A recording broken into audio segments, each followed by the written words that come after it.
Full Moon sale காலை 9 மணியிலிருந்து இரவு 12 மணி வரை. ஜூன் 29 ஒரு நாள் மட்டும். நடிகை த்ரிஷாவுடன் முதலமைச்சர் விஜய் பிறந்த நாள் கொண்டாடியதை திமுகவினர் கீழ்த்தரமாக விமர்சிப்பதை மக்கள் ஏற்க மாட்டார்கள். சென்னையில் செய்தியாளர்களை சந்தித்த அமைச்சர் ஆதவர்ஜுனா விளக்கம்.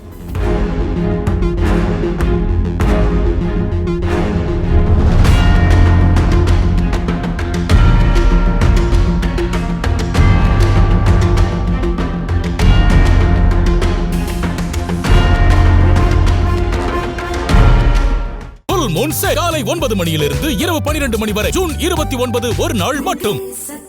பிளே ஸ்டோர் மற்றும் ஆப் ஸ்டோரில் இருந்து பாலிமர் செயலியை QR கோடு மூலம் பதிவிறக்கம் செய்யுங்கள். செய்திகளை உடனுக்குடன் பெறுங்கள்.